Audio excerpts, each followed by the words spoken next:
जय श्री कृष्ण मित्रों। हर हर महादेव। निर्जला एकादशी के दिन करने यह 5 काम आपकी गरीबी दूर हो जाएगी। जी हां, आपने सही सुना। कुछ ऐसे काम हैं जो अगर आपने इस एक दिन पूरी श्रद्धा और नियम से कर लिए तो जीवन भर का अभाव, तंगी और दरिद्रता आपसे कोसों दूर चली जाएगी। जो व्यक्ति इन 5 कार्यों को निर्जला एकादशी के दिन कर लेता है उसके जीवन से न केवल दरिद्रता मिट जाती है बल्कि उसके घर में कभी धन, अन्न और खुशियों की कमी नहीं रहती। न कर्ज परेशान करता है, न दुर्भाग्य पीछा करता है और न ही कोई दुर्भावना उसका रास्ता रोक पाती है, क्योंकि यह कोई सामान्य दिन नहीं है। यह है वो दिव्य एकादशी जिसमें किया गया हर पुण्य, हर संकल्प और हर सेवा 1000 गुना फल देता है। निर्जला यानी बिना जल के उपवास, एक ऐसा तप जो आपके अंदर छिपे दुर्भाग्य को बाहर निकालकर फेंक देता है। लेकिन सिर्फ उपवास करना ही काफी नहीं। अगर आप वाकई चाहते हैं कि आपके जीवन में स्थिर लक्ष्मी का वास हो, घर में हमेशा भंडार भरा रहे और सुख शांति बनी रहे, तो आपको करने होंगे ये 5 बेहद जरूरी और चमत्कारी काम। बहुत से लोग ये सोचते हैं कि शायद दान पुण्य अमीरों का काम है, लेकिन सच्चाई ये है कि जो व्यक्ति खुद को देने के योग्य बना लेता है वहीं ईश्वर से पाने का अधिकारी बनता है। तो यदि आप भी वर्षों से संघर्ष कर रहे हैं, अगर आपकी मेहनत का फल आपको नहीं मिल रहा और आप चाहते हैं कि अब जीवन में समृद्धि का सूरज उगे, तो इस वीडियो को अंत तक देखिए। और चैनल पर पहली बार आए हैं तो चैनल को सब्सक्राइब करें। कहा जाता है कि जो इस वीडियो को सच्चे मन से लाइक करें और कमेंट बॉक्स में जय माता लक्ष्मी लिखे, तो उसके घर में सदैव माता दुर्गा का वास होता है। क्योंकि आज जो आप जानेंगे वह सिर्फ जानकारी नहीं बल्कि एक अमूल्य अवसर है। गरीबी को हमेशा के लिए विदा कहने का निर्जला एकादशी, एक ऐसा दिन जब आत्मा की प्यास भगवान की भक्ति से बुझाई जाती है और शरीर की भूख त्याग के जल से तृप्त होती है। यह कोई साधारण तिथि नहीं बल्कि वो दुर्लभ अवसर है जब ब्रह्मांड के द्वार स्वयं खुलते हैं और हर प्राणी को अपने कर्मों का हिसाब बराबर करने का एक दिव्य अवसर मिलता है। कहते हैं इस दिन किया गया हर छोटा सा पुण्य भी 1000 एकादशियों के फल के बराबर होता है।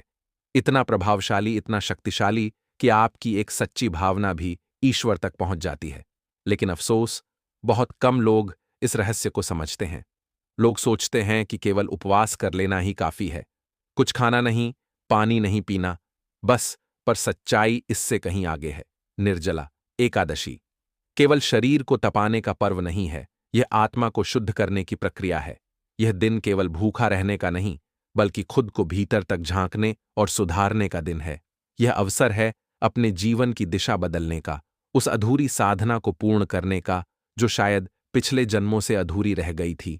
और इस विशेष दिन पर कुछ ऐसे दिव्य कर्म होते हैं जिन्हें अगर आपने श्रद्धा और नियम से कर लिया तो न केवल आपके इस जन्म के पाप धुल सकते हैं बल्कि आपके अगले जन्मों का भी कल्याण सुनिश्चित हो सकता है।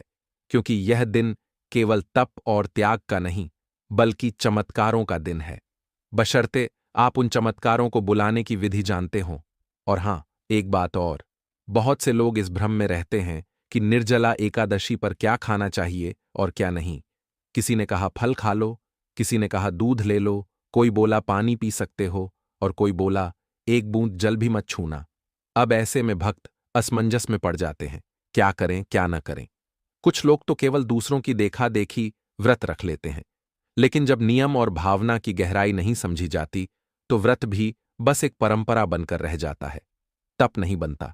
आपने भी देखा होगा, कोई व्रत के नाम पर दिन भर फलाहार करता है, कोई दोपहर में जल ग्रहण कर लेता है, तो कोई केवल सोचता ही रह जाता है कि उपवास का सही तरीका क्या है।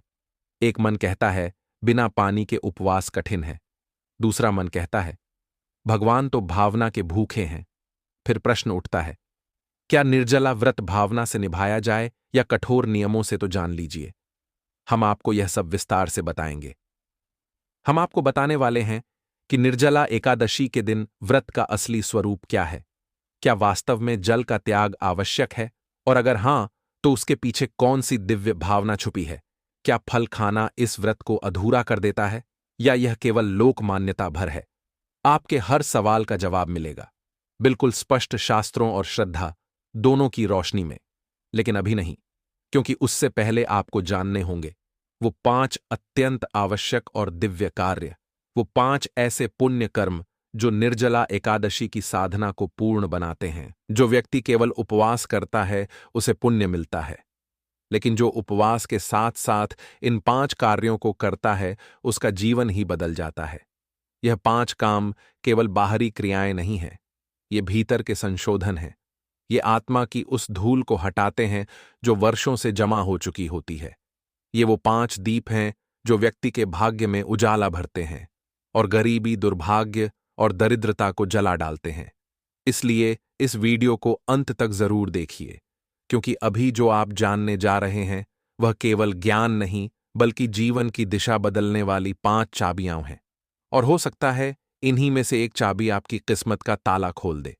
पहला काम, जल का दान करें, लेकिन केवल उस व्यक्ति को जो इसकी असली कीमत जानता हो, जो इसकी प्यास सच में महसूस कर रहा हो। निर्जला एकादशी नाम ही अपने अर्थ में तप है, एक तप जिसमें शरीर जल की एक बूंद के लिए तड़पता है और आत्मा प्रभु की कृपा की एक झलक के लिए। यह व्रत केवल भूख का नहीं, प्यास का त्याग है, एक ऐसा त्याग जो शरीर के भीतर से अहंकार, वासना और आलस्य को जला डालता है। और यही कारण है कि इस दिन जल का दान एक साधारण कार्य नहीं बल्कि अत्यंत गूढ़ और पुण्यकारी कर्म बन जाता है। सोचिए, जब आप स्वयं पूरे दिन एक बूंद जल को तरस रहे हों और फिर भी किसी अजनबी की प्यास बुझाने के लिए अपने हाथ से जल का पात्र आगे बढ़ाएं, तो वह क्षण केवल सेवा का नहीं होता, वह क्षण परम त्याग और निष्काम भक्ति का होता है। शास्त्रों में कहा गया है, जलम जीवनस्य मूलम। जल केवल पदार्थ नहीं, स्वयं जीवन है। जिसने किसी प्यासे को जल पिलाया उसने वास्तव में जीवन दिया और निर्जला एकादशी पर किया गया। यही कार्य 1000 एकादशियों के पुण्य से भी बढ़कर माना गया है। लेकिन यहां एक गूढ़ बात है जिसे समझना बेहद आवश्यक है। यह जल दान केवल देने से पूर्ण नहीं होता। इस दान की पूर्णता इस बात पर निर्भर करती है कि आप किसे दे रहे हैं और किस भावना से दे रहे हैं। क्योंकि यदि आप केवल इस दिखावे के लिए किसी को पानी थमा दें कि लोग देखेंगे, वीडियो बन जाएगा, पुण्य मिल जाएगा, तो वह जल केवल जल रह जाता है, अमृत नहीं बनता। ध्यान रखिए, उस व्यक्ति की आंखों में देखिए जिसे आप जल देने जा रहे हैं। क्या वह सच में प्यासा है? क्या उसकी आत्मा उस जल के लिए तरस रही है? क्या वह जल उसके कंठ के साथ उसके हृदय को भी शीतलता देगा? यदि उत्तर हां है, तो आप जो कर रहे हैं वह केवल सेवा नहीं, यज्ञ है। आपके हाथ से निकला हुआ जल अब केवल जल नहीं रहता, वह देवताओं को अर्पित की गई आहुति बन जाता है। और उस क्षण आप केवल किसी को प्यास से नहीं बचा रहे होते, आप स्वयं को कर्म बंधन से मुक्त कर रहे होते हैं।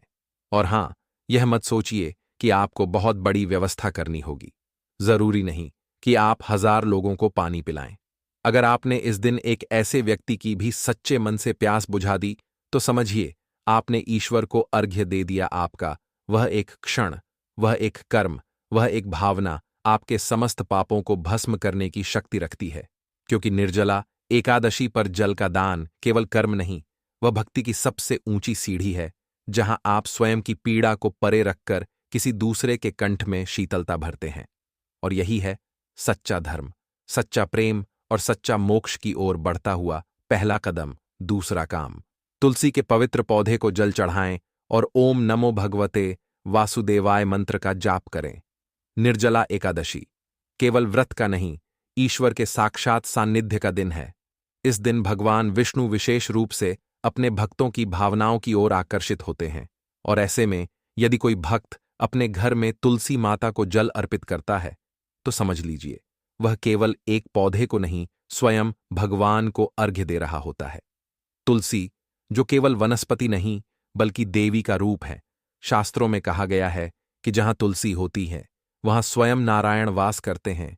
और निर्जला एकादशी के दिन तुलसी माता विशेष रूप से जागृत होती हैं। वे इस दिन भक्त की हर भावना को, हर प्रार्थना को, हर जल की बूंद को स्वयं भगवान विष्णु तक पहुंचाती है। सुबह सुबह स्नान कर पवित्र भाव से तुलसी माता के सामने जाएं, अपने हाथों से उन्हें शुद्ध जल अर्पित करें और मन में यह भाव रखें कि यह जल केवल जड़ वृक्ष को नहीं, साक्षात लक्ष्मीपति विष्णु को अर्पित किया जा रहा है। फिर धीरे धीरे शांत चित्त से ओम नमो भगवते वासुदेवाय इस मंत्र का जाप करें। जितना संभव हो उतनी देर तक यह मंत्र केवल शब्द नहीं है, यह विष्णु का बीज है। यह मंत्र जिस घर में प्रतिध्वनित होता है वहां दरिद्रता नहीं रहती, वहां क्लेश टिकता नहीं। और जिस व्यक्ति ने इस दिन तुलसी को जल अर्पित कर इस मंत्र का जाप किया, उसके ऊपर न केवल भगवान की कृपा बरसती है, बल्कि उसके पितृ भी तृप्त हो जाते हैं। क्योंकि यह जल, यह मंत्र, यह भावना केवल आपके वर्तमान को नहीं छूती, यह अतीत की आत्माओं और भविष्य की पीढ़ियों तक पुण्य पहुंचाती है। आपका यह कर्म आपके कुल के लिए एक आशीर्वाद बन जाता है। और ध्यान रखिए, तुलसी को जल देना कोई साधारण दिनचर्या नहीं है। यह तुलसी को सींचना नहीं, यह ध्यानपूर्वक उन्हें भाव से स्नान कराना है। यदि आपने इस भावना को समझ लिया तो आपके घर का वातावरण ही बदल जाएगा। जहां तुलसी माता होंगी वहां भगवान की उपस्थिति होगी, और जहां भगवान की उपस्थिति होगी वहां दरिद्रता, भय और रोग कैसे टिक सकते हैं। इसलिए इस निर्जला एकादशी पर तुलसी माता को जल अर्पित करें, उनके चरणों में अपना सिर झुकाएं और मंत्र जाप से अपने मन, वचन और कर्म तीनों को पवित्र कर लें, क्योंकि यही है ईश्वर से जुड़ने की सहज और सबसे प्रभावी विधि। तीसरा काम, कथा श्रवण करें, पर किसी साधारण कथा का नहीं, बल्कि श्री हरि विष्णु के दिव्य चरित्र की कथा का। निर्जला एकादशी का दिन केवल उपवास और तपस्या का ही नहीं, बल्कि ज्ञान और भक्ति के अमृत रस में डूबने का दिन भी है। शास्त्र कहते हैं कि जिस मनुष्य ने इस दिन भगवान विष्णु के चरित्र का श्रवण किया, उसने अपने मन के सारे विकार, सारे संदेह, सारे दुख झटक दिए। क्योंकि जब हम श्री हरि के गुण, उनकी लीला, उनकी दया और न्याय की कथाएं सुनते हैं तो हमारा मन स्वयं से स्वयं शुद्ध हो जाता है। विष्णु सहस्र नाम का जप हो या भागवत पुराण का पाठ, हर शब्द, हर मंत्र, हर वाक्य हमारे हृदय के भीतर एक दीपक की तरह जलता है, जो अंधकार को दूर कर प्रकाश फैलाता है। अगर आपके घर में बुजुर्ग हैं तो इस दिन उनके पास बैठकर कथा श्रवण करें। उनके अनुभव और ज्ञान के साथ कथा का संगम आपके जीवन के सबसे पवित्र और शुभ क्षणों में गिना जाएगा।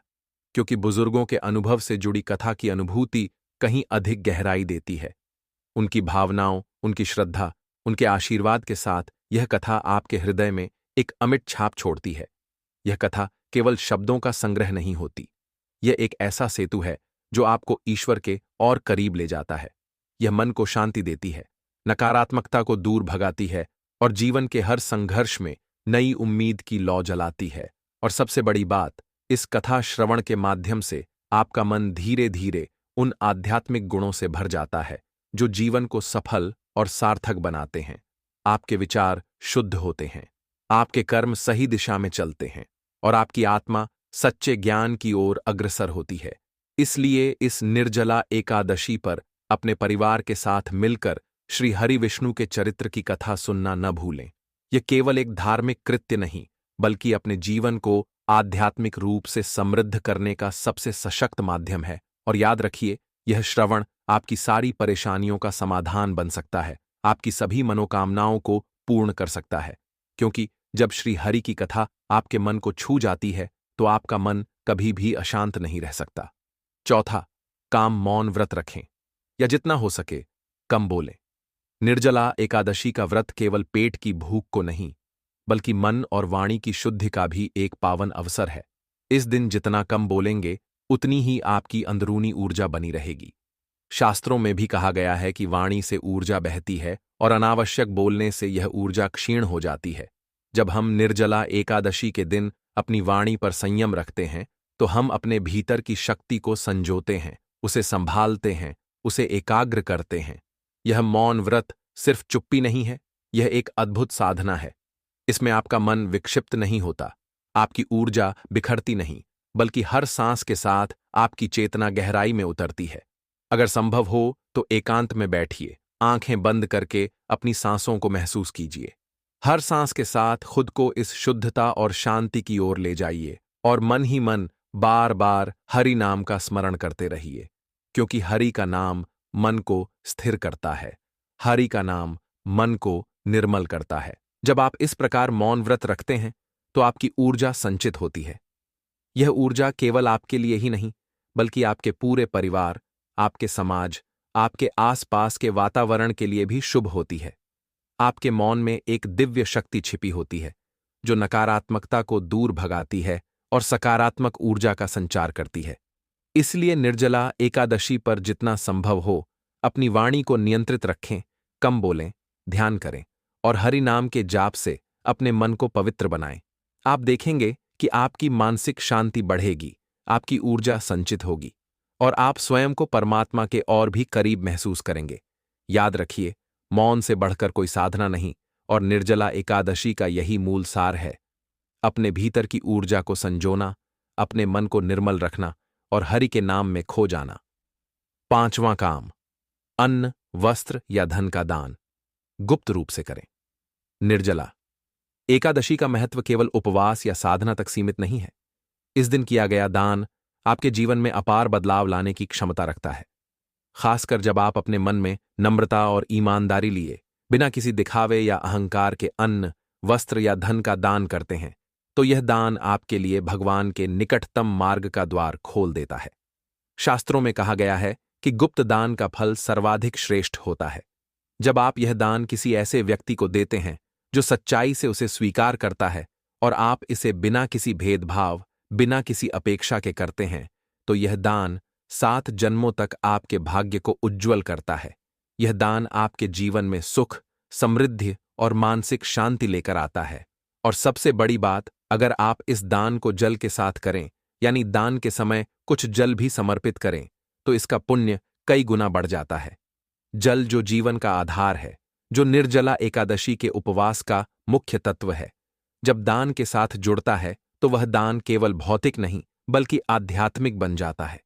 यह जल आपके दान को पवित्र करता है, उसे देवताओं के चरणों तक पहुंचाता है और आपके पापों को धो देता है। इसलिए निर्जला एकादशी के दिन अपनी निष्ठा और भक्ति के साथ गुप्त दान करना न भूले। यह दान न केवल आपकी गरीबी दूर करता है, बल्कि आपके घर में धन, खुशियां और स्वास्थ्य भी लाता है। और सबसे महत्वपूर्ण, यह दान आपके हृदय को भी सजग और निर्मल बनाता है, जिससे आपके अंदर की आध्यात्मिक उन्नति होती है। याद रखिए, सच्चा दान वह है जो बिना दिखावे के पूरी श्रद्धा और समर्पण के साथ किया जाए, और निर्जला एकादशी के इस पावन दिन ऐसा दान आपके जीवन की समृद्धि और शांति का मार्ग बन जाता है। अब बात आती है उस सवाल की जो सबसे ज्यादा पूछा जाता है, क्या खाना चाहिए इस दिन? सुनिए, निर्जला एकादशी का नाम ही इसका अर्थ बताता है। बिना जल के व्रत इस दिन न तो फल, न दूध, न पानी, कुछ भी ग्रहण करना सही नहीं माना जाता। यह व्रत उन लोगों के लिए है जो अपनी इच्छा शक्ति को चरम सीमा तक ले जाकर अपने शरीर और आत्मा के बीच एक अनोखा संबंध स्थापित करना चाहते हैं। यह व्रत केवल शारीरिक संयम नहीं, बल्कि मानसिक और आध्यात्मिक तपस्या का प्रतीक है। जो व्यक्ति इस व्रत को पूरी निष्ठा और श्रद्धा से करता है, वह भगवान विष्णु की असीम कृपा का पात्र बनता है। लेकिन अगर किसी के स्वास्थ्य कारणों से यह कठिन हो, तो उस स्थिति में केवल फलाहार और जल ग्रहण करना भी स्वीकार्य है, क्योंकि स्वास्थ्य से बड़ा कोई धर्म नहीं होता। फिर भी जो संपूर्ण पुण्य फल प्राप्त करना चाहता है, उसे इस दिन जल का भी त्याग कर केवल मन से भगवान विष्णु का स्मरण करना चाहिए। मन की श्रद्धा और भक्ति से किया गया उपवास ही सबसे बड़ा व्रत माना जाता है। निर्जला एकादशी का व्रत आत्मा की गहराइयों से जुड़ने का एक साधन है, जहां शरीर की सभी आवश्यकताओं का त्याग कर हम अपने भीतर की शुद्धि और शांति को पाते हैं। इसलिए इस पावन दिन अपनी इच्छा शक्ति को मजबूत बनाइए, संयम की डोर कसिए और पूर्ण मन से भगवान का ध्यान कीजिए। यही निर्जला एकादशी का सच्चा अर्थ है, और यही आपको जीवन में अपार खुशियां और समृद्धि प्रदान करेगा। और हां, एक विनती है, इस वीडियो को उन सभी लोगों तक जरूर पहुंचाइए जो निर्जला एकादशी को केवल एक परंपरा समझते हैं। उन्हें बताइए कि यह उपवास केवल भोजन से परहेज करने का नाम नहीं, बल्कि एक आत्मिक साधना है। यह शरीर और आत्मा दोनों को तपाने, उन्हें शुद्ध करने और भगवान के निकट ले जाने का एक दिव्य अवसर है। जब हम इस व्रत को केवल परंपरा के रूप में नहीं, बल्कि एक गहन आध्यात्मिक अनुभव के रूप में समझते हैं, तभी हम इसके सच्चे फल को पा सकते हैं। वास्तु ज्योतिष पर हम ऐसे ही आध्यात्मिक रहस्यों, पौराणिक कथाओं और जीवन के गूढ़ अर्थों को आपके लिए सरल और समझने योग्य रूप में लाते रहते हैं। हमारा उद्देश्य है कि हर व्यक्ति अपने जीवन में सुख, शांति और समृद्धि ला सके और अपने अस्तित्व की गहराइयों को समझ सके। अगर यह वीडियो आपके मन को छू गया हो तो कृपया इसे जरूर शेयर करें, क्योंकि हो सकता है कि आपके इस एक छोटे से प्रयास से किसी और का जीवन भी उज्जवल हो जाए। आपका एक क्लिक किसी की तकलीफ को कम कर सकता है, किसी की राह आसान बना सकता है और किसी के जीवन में खुशियां भर सकता है। इसलिए इस ज्ञान को फैलाइए, इसे साझा कीजिए और साथ मिलकर आध्यात्मिकता के इस पावन मार्ग पर चलिए, क्योंकि सच्ची समृद्धि वही है जो बांटी जाए। मिलते हैं अगले वीडियो में।